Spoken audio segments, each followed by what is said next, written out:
Right, so Reform UK like to present themselves as a party that will take back control, don't they? But wherever they've actually had to exercise any, things have fallen apart almost immediately. Take down here in Cornwall, for example. The party won the most seats on the council in the 2025 local elections, 28 out of 87, and they still couldn't form an administration. Within months, both the group leader and the deputy leader have both resigned, and the whole project remains stuck in stalemate.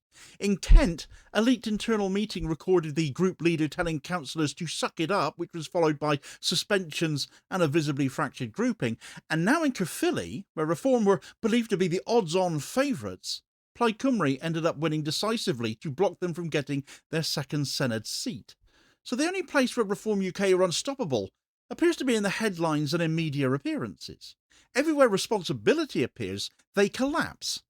They couldn't run a proverbial in a brewery, no matter how many pints Nigel Farage waves at the camera. The gap between the reality and the record is the story. They aren't competent, and they are beatable. Right, so Reform UK present themselves, and certainly national polling does as well, as a party on the verge of national power.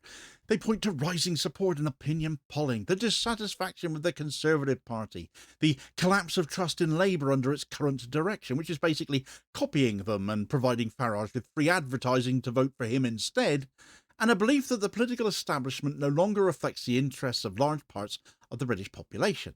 What Farage has been very good at, and has been given ample opportunity to do, is to tap into the public mood of disillusionment, that it is real, that it is justified, and he's been reaping the rewards of that, despite the reality beneath those headlines and his rhetoric, often very easily being exposed as a sham, though that rarely makes the front pages, does it?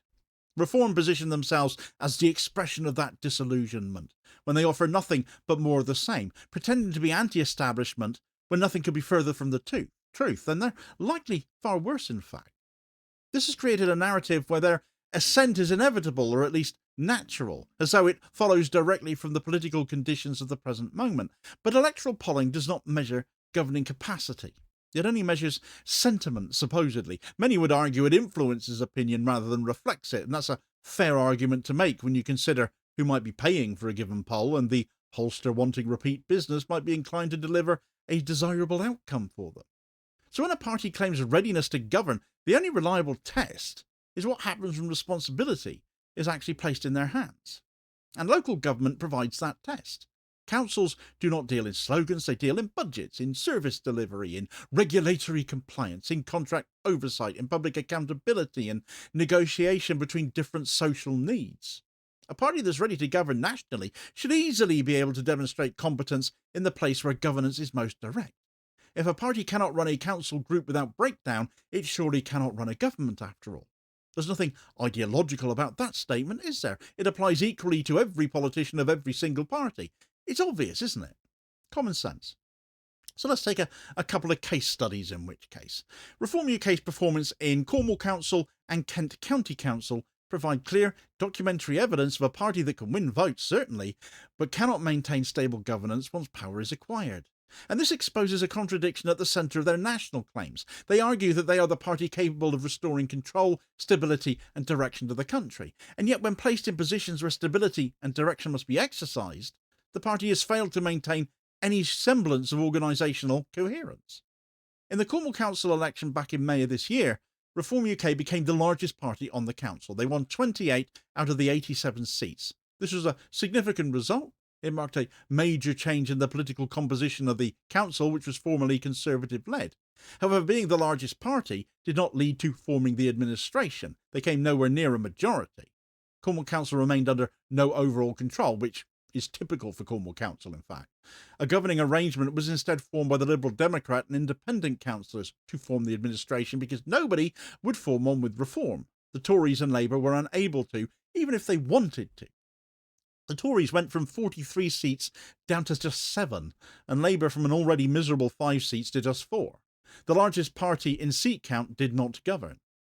The failure to form an administration is not insignificant, it's an indicator of governing capacity. Forming an administration requires negotiation and compromise and local credibility, and the ability to build working political trust across other parties if you have to form a coalition.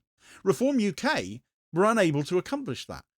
Now, that might not reflect a national vote picture, of course. It certainly doesn't by the polling that we keep seeing, does it? But it's the first stage of the collapse. The second stage, which is arguably even more important and very much does reflect on a potential national government, followed quite quickly, though, because within 6 months of the election, the deputy leader of the Reform UK group on Cornwall Council, Councillor Roland O'Connor, resigned from the group to sit as an independent, stating publicly that his departure was due to a difference in views. And days later, the group leader himself, Councillor Rob Parsonage, also stepped down, with reporting at the time describing internal disputes and grievances within the group. The largest party on the council had now not only failed to form an administration, but had entered a visible leadership collapse under the pressure of responsibility even in opposition, and all within 6 months. And then there is the matter of Rob Parsonage's wife, Christine, who, despite living in Tor Point, where Parsonage is the councillor for, she represents a seat near Newquay instead, and as a result barely ever shows up for meetings there. Reform UK achieved electoral success in Cornwall. Reform UK then proved unable to translate that success into authority, though. Reform UK then experienced internal breakdown under the pressure of responsibility. The same pattern appeared in Kent County Council. A recording of an internal meeting of Reform UK councillors was leaked to the press. In the recording, the group leader told colleagues who disagreed with internal decisions that they were going to have to effing suck it up. The recording was verified, widely reported. Following the leak, Reform UK suspended several of its own councillors on grounds that the situation had brought the party into disrepute. The result was a visible breakdown in group cohesion. Again, the structure of the collapse is the same. Internal disagreement emerged. There was no stable mechanism to resolve it. Leadership responded through coercion rather than negotiation. The situation escalated into public disciplinary crisis. The group emerged weaker and more fragmented, and these aren't isolated incidents. They have occurred elsewhere in different regions, under different leaders, within the same time frame, all under the same Reform UK party banner. The recurrence indicates systemic cause. The cause is found in the structure of the party, internal disagreements being the common denominator so often. Reform UK is organised around highly centralised leadership authority, as we know. Nigel Farage is basically king. He is the dominant public figure and the internal reference point. The party's councillor base, those who stood for election this time around under a Reform banner, has grown largely through defection from other parties to Reform, particularly the Tories, rather than through long-term organisational development, because the party simply hasn't been around long enough to get that. This means many councillors do not share a political culture, do not have a shared history of local campaigning, do not have networks of mutual accountability. And so when pressure is applied, there's no institutional cohesion to withstand it. And this is where the structural explanation becomes clear. Reform UK has built a party designed to mobilise anger, not to administer institutions, not to run things. Mobilisation and administration require fundamentally different internal conditions. Mobilisation requires message discipline and emotional resonance and the capacity to convert dissatisfaction into votes. They've cracked the latter part of that. They certainly tap into anger and emotion, but they lack everything else. Administration requires negotiation, shared internal authority, procedural discipline, and the ability to make compromises that don't destroy trust. Instead, everything is pretty much top-down diktat from Farage. Reform UK's organisational culture reflects mobilisation but not administration, and the events in Cornwall and Kent are the result of that, and indeed elsewhere as well. If a party cannot operate a council group without imploding, it's not prepared to operate a government. If a party cannot negotiate coalitions at local level, it certainly cannot negotiate cabinet government or interdepartmental policy coordination or international diplomacy. If a party cannot maintain discipline without suspending its own councillors, it cannot maintain continuity across budget cycles or national crises or multi-year policy plans. These are structural realities. They do not change because messaging is effective or polling is strong.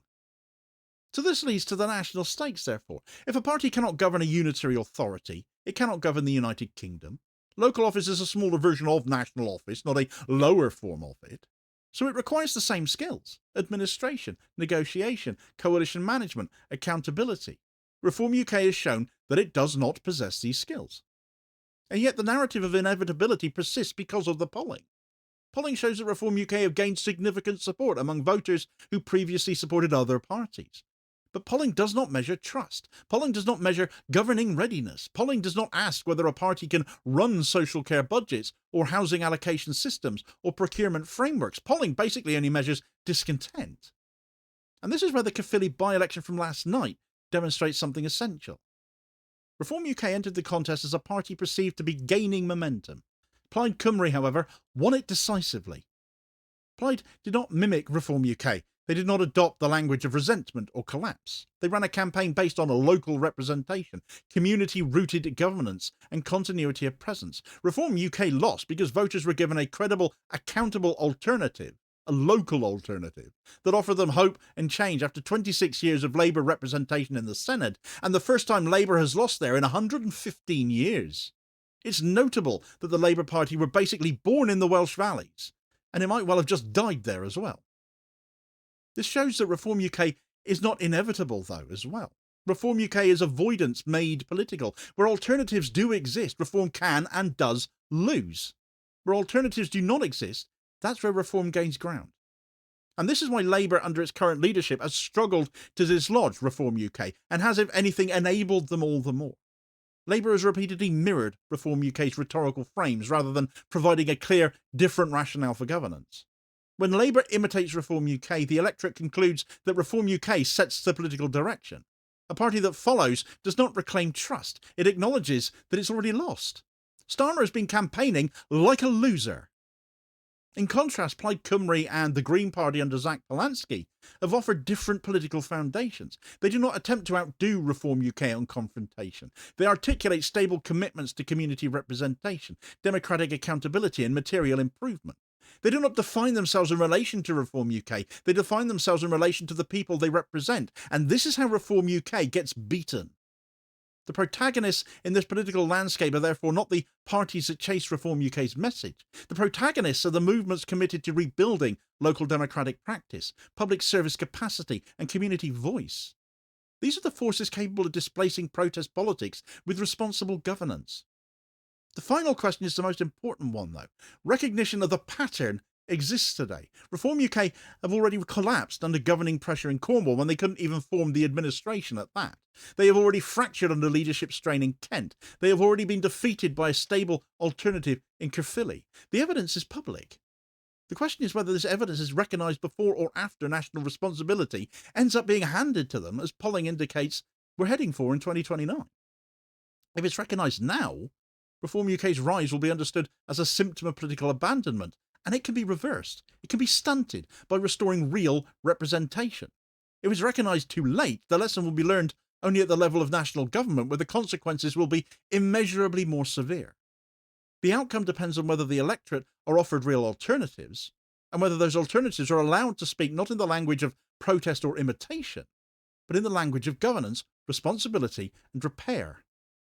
The choice, in other words, is already present. The collapse has already happened where the party has been tested. The warning is already visible to us. The only remaining question is whether enough of us are going to actually hear about it. Certainly Reform UK's fears are well known as they try on a tabloid smear against new Green leader Zach Polanski, and he instead handed them their backsides on a plate over it. It's no wonder that membership has doubled under Polanski's leadership of just 6 weeks. Get all the details of that story in this video recommendation here as your suggested next watch. Please do also hit like, share and subscribe if you haven't done so already, so as to ensure you don't miss out on all new daily content, as well as spreading the word and helping support the channel at the same time, which is very much appreciated, holding power to account for ordinary working class people, and I will hopefully catch you on the next vid. Cheers, folks.